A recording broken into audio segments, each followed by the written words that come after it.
की महिला अपनी बेटी पलक के साथ रहती थी। वो बहुत ही गरीब थे। सुमन भी ज्यादा पढ़ी लिखी नहीं थी, इसलिए वो दूसरों के घरों में काम करके अपने घर का गुजारा करती थी। माँ, घर का राशन खत्म हो गया है। आज तो घर में खाना बनाने के लिए कुछ भी नहीं है। रुको बेटा, मैं अभी अलमारी से कुछ पैसे लेकर आती हूँ। उसके बाद सुमन पैसे लाकर पलक को दे देती है। बेटा, इसमें आज का राशन आ जाएगा और कल मुझे पगार मिल ही जाएगी, तब मैं बाकी राशन खरीद लूंगी। ठीक है माँ, मैं अभी सामान खरीद कर लाती हूँ। उसके बाद पलक कुछ राशन लेकर आ जाती है। फिर वो अपने और अपनी माँ के लिए खाना बनाने लगती है। उसके बाद जब पलक और सुमन दोनों खाना खा रहे थे, तब माँ, मैंने एक जगह काम देखा है, वहाँ पर मुझे पैसे भी सही मिल जाएंगे। क्यों ना मैं भी काम शुरू कर दूं? नहीं बेटा, मैंने तुझसे कितनी बार कहा है कि तुझे कोई काम करने की जरूरत नहीं है। मैं हूं ना, तो तू काम करके क्या करेगी भला? माँ, आप इतने सारे घरों का काम करती हो, इतनी मेहनत करती हो, आपको ढंग से आराम करने तक के लिए समय नहीं मिलता। इसलिए मैं भी आपकी मदद करना चाहती हूँ। अगर हम दोनों मिलकर काम करेंगे तो उससे आपको भी थोड़ा आराम मिलेगा। लेकिन मेरी बच्ची, मैं तुझे परेशान नहीं करना चाहती। मैं नहीं चाहती कि तू इस तरह दूसरों के घरों में जाकर काम करे। तेरे पिता के जाने के बाद तो ये काम करना मेरी भी मजबूरी हो गई थी, और इस मजबूरी की वजह से ही तेरी पढ़ाई भी छूट गई थी। मैं तो तेरी पढ़ाई भी पूरी नहीं करवा पाई। अगर तू पढ़ी लिखी होती तो आज कहीं पर तुझे अच्छी नौकरी मिल गई होती।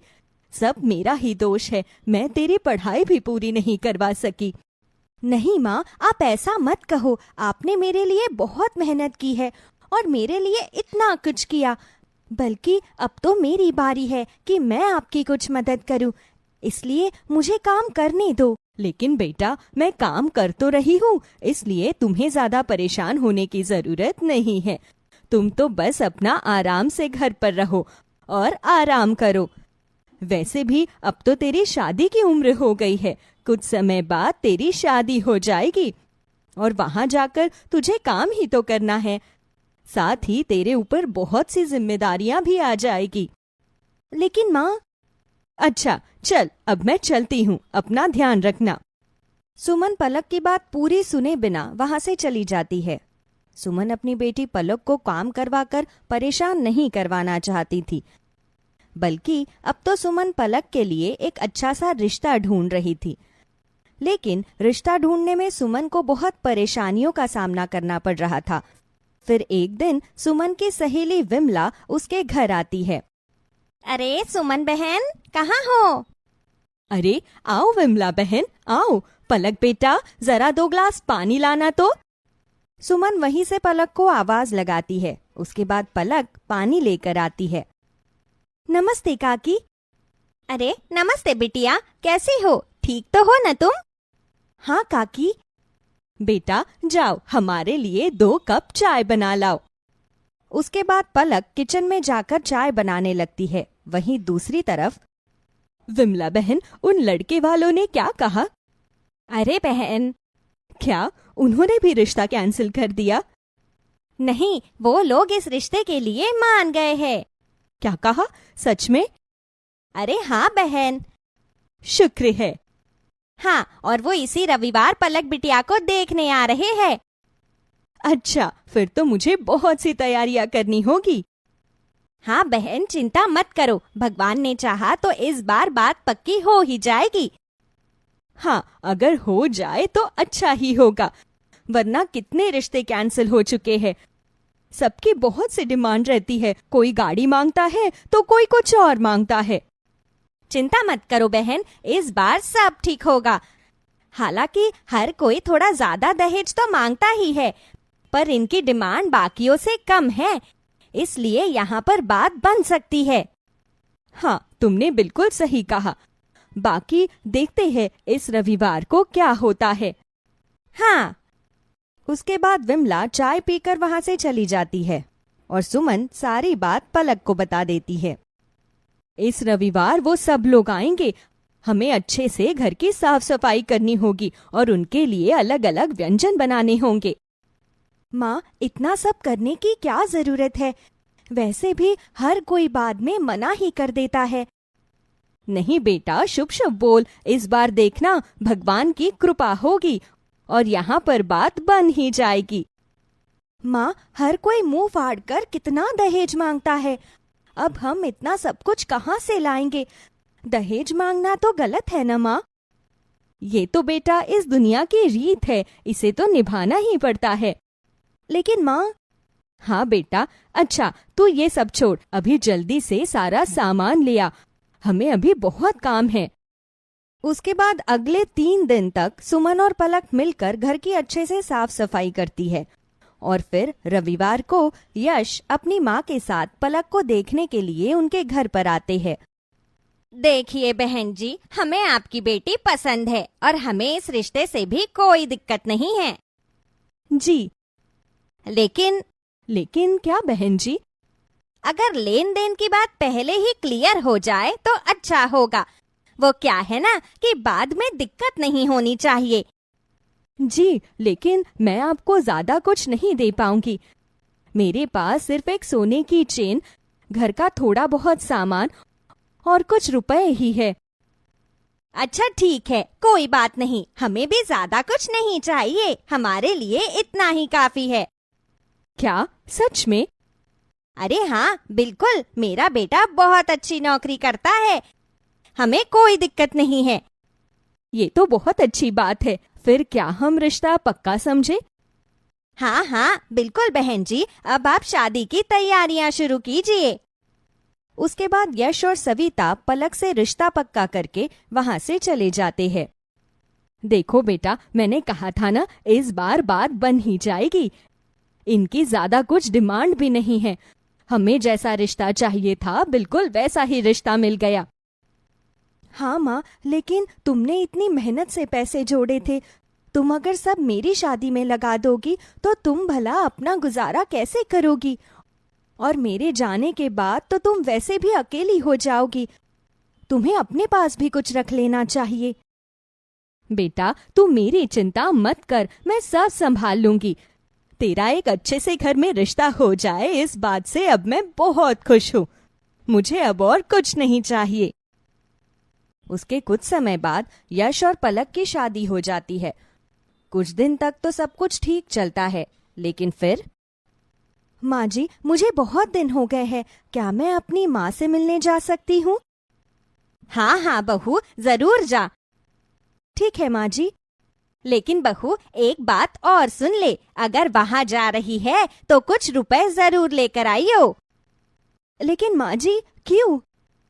क्यों क्या बहू, तेरी माँ ने कहा था कि वो तेरी शादी में घर का सामान और रुपए देगी, लेकिन उसने कितना खराब सामान दिया है। उसने सिर्फ एक अलमारी और थोड़े से बर्तन दिए और पैसे सिर्फ 50,000 रुपए ही दिए थे। लेकिन माँ जी, मेरी माँ ने तो पहले ही बता दिया था, पर तब तो आपको इससे कोई परेशानी नहीं थी। अरे मुझे क्या पता था वो इतना खराब सामान देगी और इतने कम रुपए देंगी। अगर मुझे पहले पता होता तो मैं ये रिश्ता कभी नहीं करती। इसलिए तू मेरी बात कान खोल कर सुन ले। अगर अपनी माँ के पास जा रही है तो कम से कम 50,000 रुपए लेकर ही आइयो, वरना यहाँ आने की सोचना भी मत। लेकिन माँ जी, मेरी माँ इतने पैसे कहाँ से लाएगी? आप जरा तो सोचिए। वो अपना पेट पालने के लिए दूसरों के घरों में काम करती है। उनके पास इतने पैसे नहीं है। उन्होंने बड़ी मुश्किल से दुखी सुखी होकर मेरी शादी के लिए ये सामान जोड़ा था। अब उनके पास एक फूटी कौड़ी तक नहीं है। मैं कुछ नहीं जानती। मैंने तेरे से एक बार कह दिया मुझे पैसे चाहिए तो चाहिए, बस। उसके बाद सविता पलक की एक भी बात नहीं सुनती और उसे घर से निकाल देती है। फिर पलक सुमन से मिलकर वापस अपने ससुराल आ जाती है। पलक ने अपनी माँ को एक भी बात नहीं बताई थी, क्योंकि वो अपनी माँ को परेशान नहीं करना चाहती थी। क्या तू पैसे ले आई? नहीं माँ जी, मैंने आपसे कहा था कि मेरी माँ के पास एक भी रुपया नहीं है। वो भला आपको इतने पैसे कहाँ से ला कर देंगी? मैंने तुझसे कहा था ना कि बिना पैसे लिए वापस मत आइयो, लेकिन तूने मेरी बात नहीं मानी। अगर तू कल तक पैसे नहीं लाई तो अंजाम बहुत बुरा होगा। लेकिन माँ जी, मेरी बात समझने की कोशिश कीजिए। सविता पलक की बात सुने बिना ही वहां से चली जाती है और फिर अगले दिन जब पलक अपने मायके जाने से मना कर देती है, तब सविता और यश दोनों मिलकर उसे बहुत मारते हैं। आह, प्लीज मुझे मत मारिए, मेरी माँ के पास इतने पैसे नहीं है। प्लीज मेरी बात समझने की कोशिश कीजिए। मैंने तुझे कहा था ना कि पैसे लेकर आइयो, नहीं तो अच्छा नहीं होगा। ले अब भुगत। मेरी माँ ने कहा था ना कि पैसे लाइयो, तो क्यों नहीं लेकर आई? मुझे बहुत दर्द हो रहा है, मुझे मत मारिए। पलक को इतने मारने के बाद वो दोनों वहां से चले जाते हैं। सविता और यश दोनों ही पलक को बहुत ज्यादा परेशान करते थे।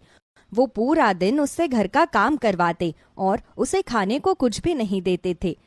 साथ ही बार बार उसे अपनी माँ से पैसे मांगकर लाने के लिए कहते थे, लेकिन पलक ऐसा करने से हमेशा मना कर देती थी। फिर एक दिन, या तो तू पैसे लेकर आ, वरना इस बार मैं तुझे घर में घुसने भी नहीं दूंगा। आप लोग प्लीज ऐसा मत कीजिए। अरे ये ऐसे नहीं मानेगी बेटा, लातों के भूत बातों से नहीं मानते। उसके बाद यश और सविता फिर से पलक को बहुत मारते हैं। मुझे मत मारो, मुझे बहुत दर्द हो रहा है। उसके बाद सविता और यश पलक को घर से बाहर निकाल देते हैं और वो वापस अपने मायके चली जाती है। अपनी बेटी की ऐसी हालत देखकर सुमन घबरा जाती है। तब पलक सुमन को सारी बातें बता देती है। उसके बाद सुमन कुछ रुपए कर्ज पर लेकर उन्हें देने की बात कहती है, लेकिन पलक ऐसा करने से मना कर देती है। नहीं माँ, उन्हें केवल पैसों से प्यार है। अगर आज तुम उनकी जिद पूरी कर दोगी तो वो कल फिर से पैसे मांगेंगे, फिर हम हर बार उन्हें पैसे कहाँ से ला कर देंगे। लेकिन बेटा, अब हम क्या करेंगे? मेरी वजह से तेरा घर बर्बाद हो गया। माँ, इसमें तुम्हारा कोई दोष नहीं है, इसमें उनका दोष है। अब मैं उस घर में नहीं रहना चाहती। ठीक है बेटा। उसके बाद पलक यश को तलाक दे देती है और फिर पलक को एक होटल में खाना बनाने का काम मिल जाता है। पलक बहुत मेहनत से अपना काम करती थी। वहां पर पलक की दोस्ती एक अजय नाम के लड़के से हो जाती है। फिर एक दिन अजय पलक से शादी के लिए पूछता है। तब पलक कहती है, तुम तो मेरा पास जानते ही हो कि कितना खराब है, इसलिए मैं तुमसे शादी नहीं कर सकती और ना ही मैं दहेज दे सकती हूँ। पलक, तुम कैसी बातें कर रही हो? मुझे सब पता है। मैं सिर्फ तुमसे शादी करना चाहता हूँ, मुझे उसके बदले में कुछ और नहीं चाहिए। मैं जानता हूँ तुम्हारा पास्ट बहुत खराब रहा, लेकिन मैं तुम्हारा फ्यूचर अच्छा करना चाहता हूँ। तुम मुझे एक मौका दे दो। ठीक है अजय। उसके बाद पलक शादी के लिए मान जाती है और कुछ ही महीनों में उन दोनों की शादी हो जाती है। उसके बाद अजय पलक और उसकी माँ का बहुत अच्छे से ध्यान रखता था और वो खुशी खुशी अपनी जिंदगी जीते हैं। अरे बेटा, इधर आना तो जरा। अब क्या है? मुझे ऑफिस के लिए लेट हो रहा है। अरे बेटा, मुझे बहुत दिनों से खांसी है। मैं तुझे कब से कह रही थी कि मेरी खांसी की दवाई ले आ, और अब तो मुझे ऐसा लग रहा है कि मुझे बहुत बुखार भी है। अब तो मेरी दवाई ले आ बेटा। तो इसमें भला मैं क्या कर सकता हूँ? मेरे पास इतना फालतू समय नहीं है। घर में कोई दवाई रखी होगी, वही खा लेना। जा रहा हूँ मैं। इतना कहकर मोंटू वहां से चला जाता है। तभी वहां पर रितु आती है। पूरे दिन सिर्फ खांसती रहती हो, पहले ही अपना ध्यान रखना चाहिए ना। और कितनी बार कहा है इन्हें बाहर जाते टाइम मत टोका करो, लेकिन फिर भी हर बार परेशान करना ही होता है। अरे बहू, लेकिन मैं क्या करती? ये रात को इतनी लेट आता है और उस टाइम मैं सोई रहती हूँ। पूरा दिन मुझसे बात ही नहीं होती, बस सुबह ही दिखता है, तो इसी टाइम बोलूंगी ना। जो भी बात है मुझसे बोला करो, इन्हें परेशान करने की कोई जरूरत नहीं। एक तो पूरा दिन बाहर काम करे और फिर जाने से पहले भी चिक चिक सुननी पड़ती है। ऐसा अच्छा थोड़ी लगता है। अच्छा ठीक है बहू, तू मुझे जरा बुखार की दवाई ही दे दे, मेरा पूरा बदन तप रहा है। ठीक है, मैं अभी देखती हूँ, अगर दवाई बची होगी तो ला कर दूंगी। उसके बाद रितु गीता को बुखार की दवाई ला कर देती है। इसे खा लो और जल्दी से ठीक हो जाओ। इतना कहकर रितु वहां से चली जाती है। दरअसल रितु और मोंटू को गीता से कोई फर्क नहीं पड़ता था, लेकिन रितु गीता से घर का सारा काम करवाती थी, इसलिए वो चाहती थी कि गीता जल्दी से ठीक हो जाए। वो दोनों गीता के साथ बिल्कुल भी अच्छा व्यवहार नहीं करते थे। फिर कुछ दिन बाद, जल्दी जल्दी हाथ चलाओ, घर पर मेहमान आने वाले हैं, अब तक खाना भी बनकर तैयार नहीं हुआ। बस बहू, अभी थोड़ी देर में ही बन जाएगा। हमारे पास इतना टाइम नहीं है, मेरी सहेलियां अभी आती ही होंगी, जल्दी करो। ठीक है। उसके थोड़ी देर बाद वहां पर रितु की दो सहेलियां आती है। फिर वो सभी थोड़ी देर बातें करती है और कुछ गेम्स खेलती है। उसके बाद गीता उन सबको खाना परोसती है। वाह रितु, वैसे मानना पड़ेगा, तुम्हारी नौकरानी तो बहुत ही अच्छा खाना बनाती है। हाँ, अगर तुम बुरा ना मानो तो हम इसे अपने साथ ले जाएं। नौकरानी? हाँ, तुमने बिल्कुल सही कहा, खाना तो बहुत ही टेस्टी बनाती है। मैं तुम्हारे लिए कोई ऐसी ही दूसरी नौकरानी ढूंढ दूंगी।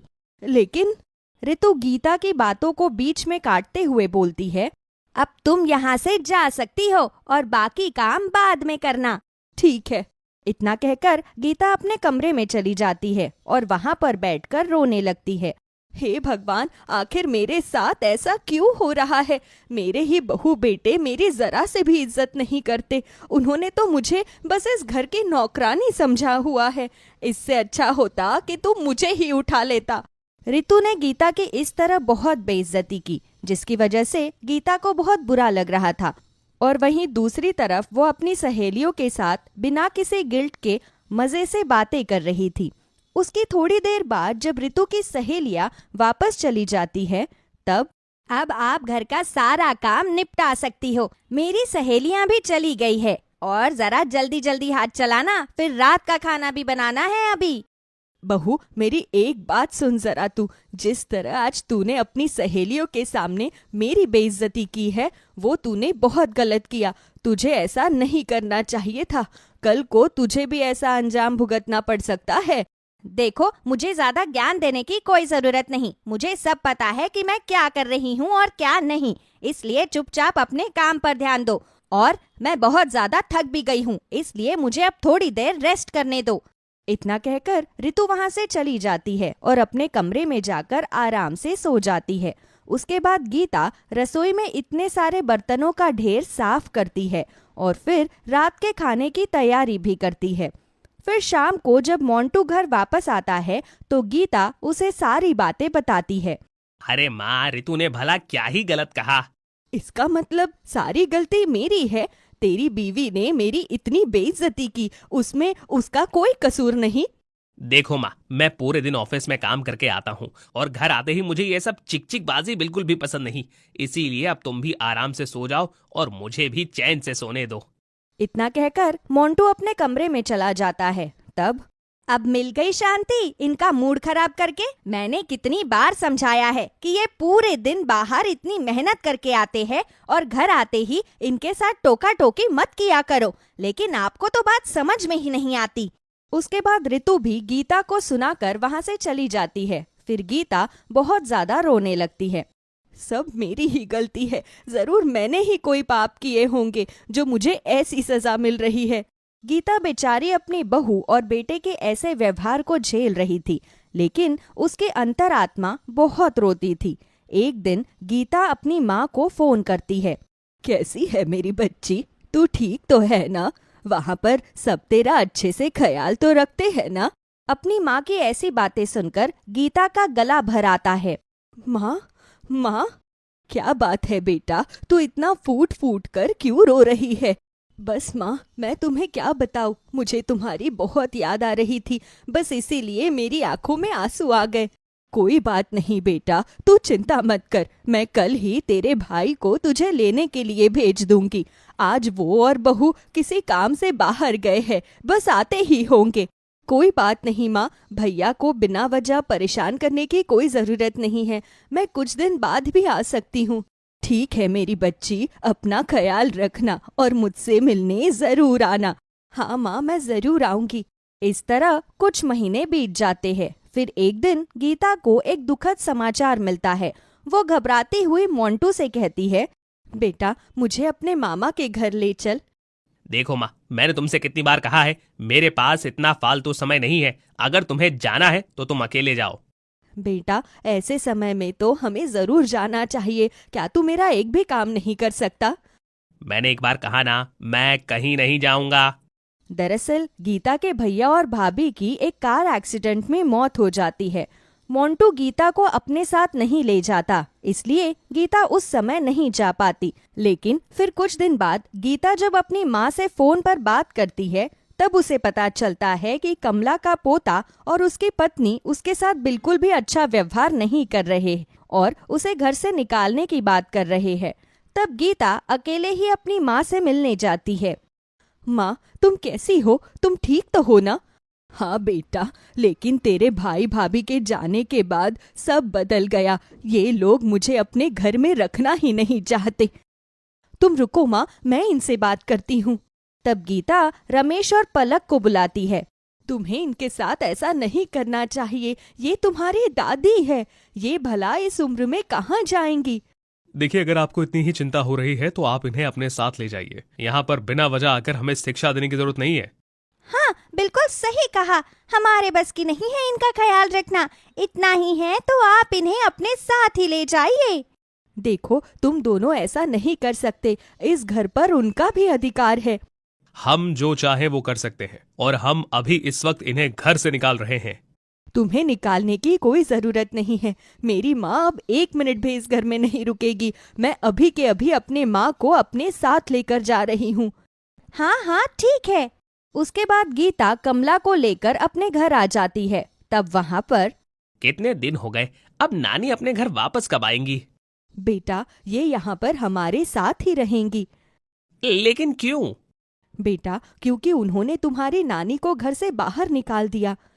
तो इसमें हम क्या कर सकते हैं? ये कोई धर्मशाला नहीं है कि कोई भी मुंह उठाकर यहाँ पर आ जाएगा। जब वही लोग इन्हें अपने घर में नहीं रखना चाहते तो भला हम क्या करें? बेटा ऐसे मत बोलो, ये तुम्हारी नानी है। नानी है तो क्या हुआ, हम इन्हें यहाँ पर नहीं रख सकते। इन्हें अभी इसी वक्त घर से बाहर निकालो। हम वैसे ही बड़ी मुश्किल से आपको इस घर में रख रहे हैं। हम एक और मुसीबत नहीं रख सकते। बेटा ये इतनी बूढ़ी है, आखिर इस उम्र में ये कहाँ जाएंगी? वो सब हम नहीं जानते, वो आप खुद देखो। कोई बात नहीं बेटा, मैं ही यहाँ से चली जाती हूँ। मेरी वजह से तू अपना घर खराब मत कर। नहीं माँ, आप कहीं नहीं जाओगी। ठीक है, तो आपको भी इनके साथ जाना होगा। क्या? हाँ, अब आप दोनों ही यहाँ पर नहीं रहेंगे। बेटा मान जा, ऐसा मत कर। हम भला कहाँ जाएंगे और क्या करेंगे?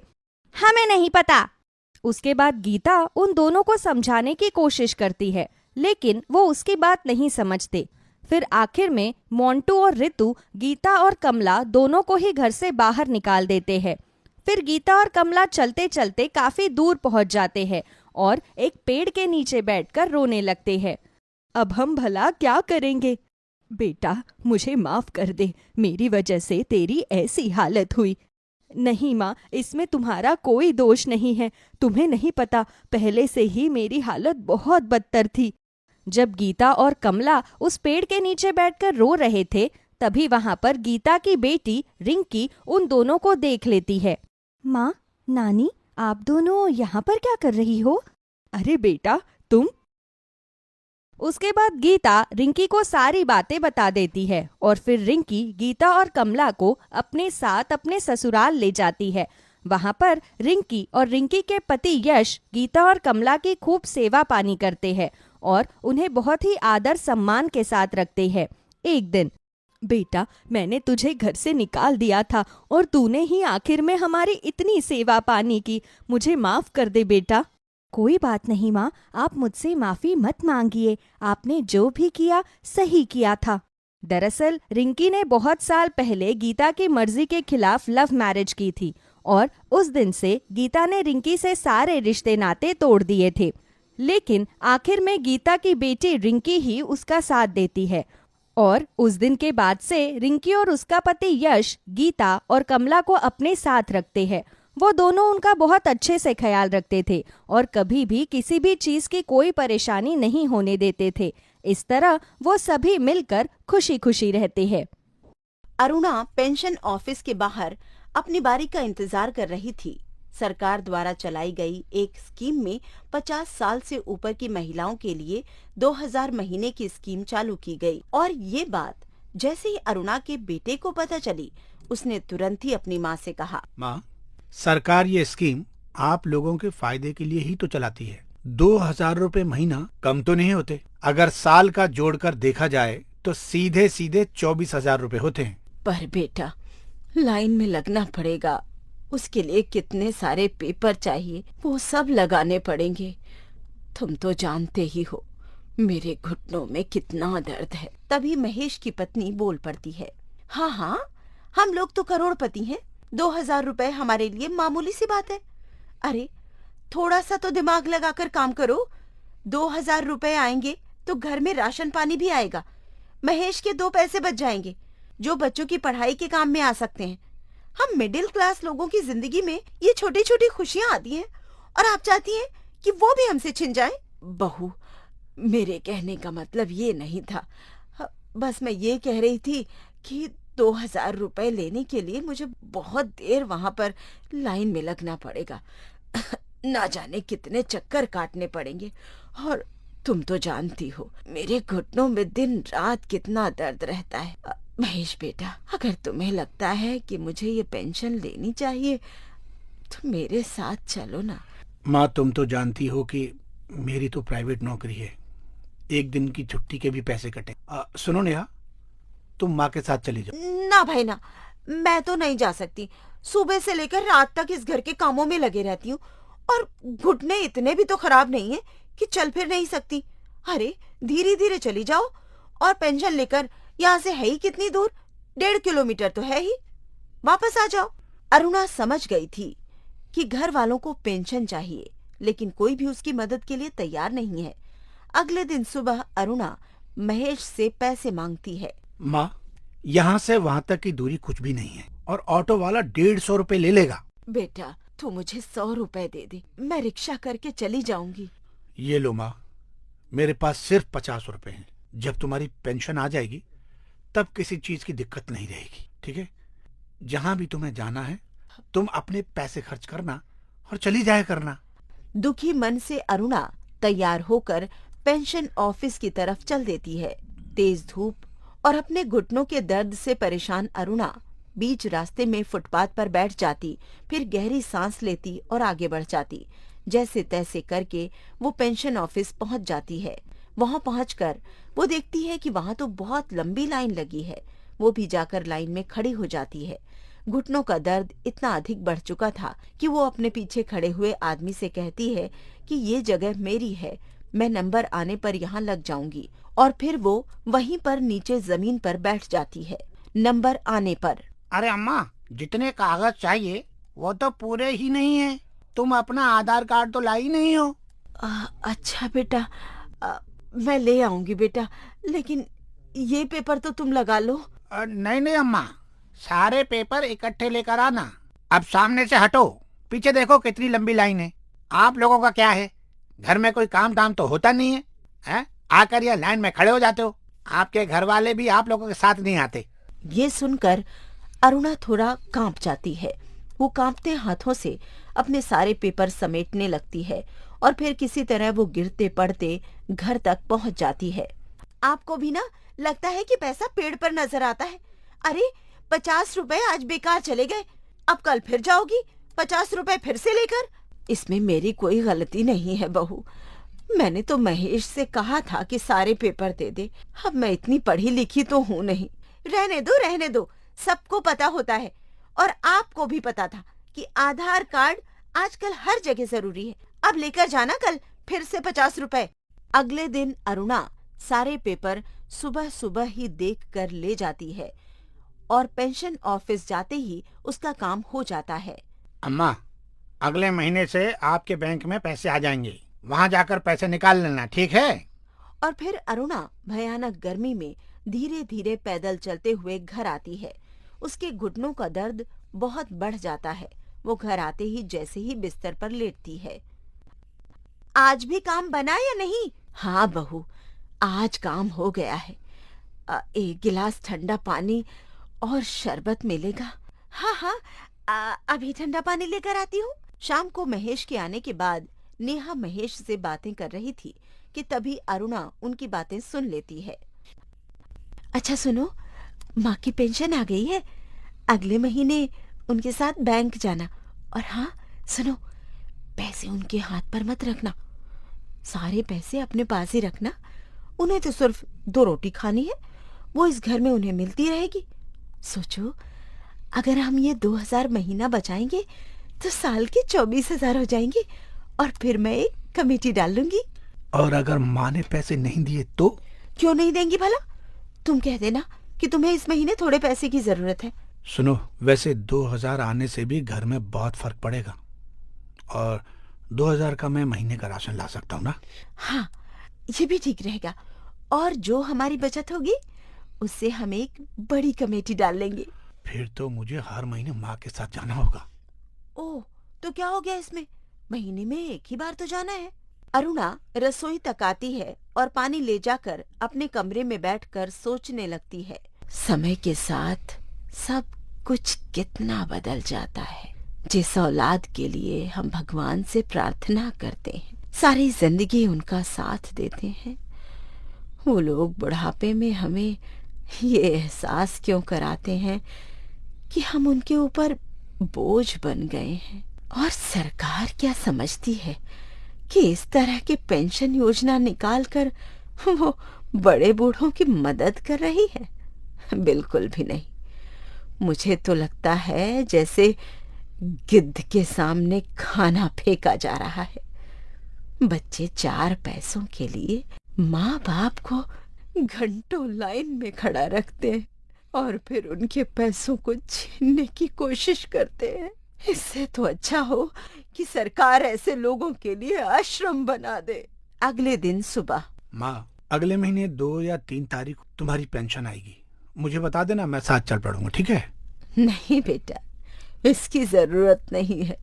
जब मैं अपने इतने दुखते हुए घुटनों के साथ पेंशन बनवाने के लिए जा सकती हूँ तो पेंशन लेने भी जा सकती हूँ ना।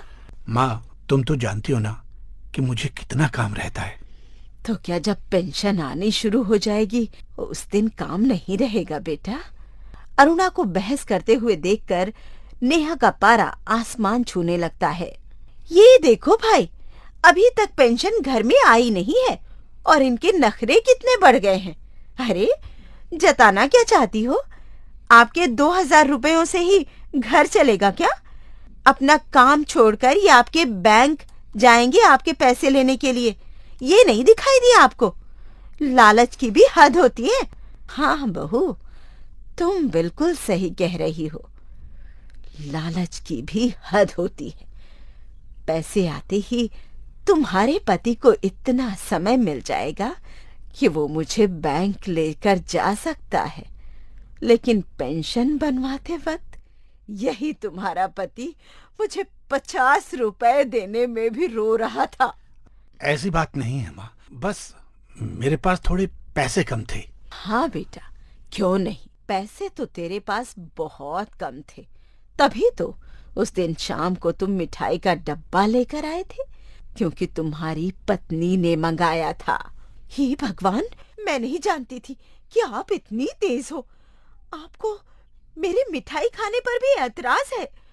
वैसे वो मिठाई का डब्बा मैंने खुशी में मंगवाया था कि आपकी पेंशन बन गई है। हाँ हाँ बहू, क्यों नहीं, तभी तो उस मिठाई में से एक टुकड़ा मिठाई भी मुझे नहीं मिली। बहुत हो गया, जब से आई हो तब से यही बातें चल रही हैं। इस घर में खाती पीती नहीं हो क्या? तुम्हारा खर्चा नहीं होता? क्या हो जाएगा अगर पेंशन तुम हमें दे दोगी? अरे 2000 में आजकल आता ही क्या है। लेकिन अगले महीने महेश अपनी माँ को लेकर पेंशन लेने चला जाता है। वो वहीं सारे पैसे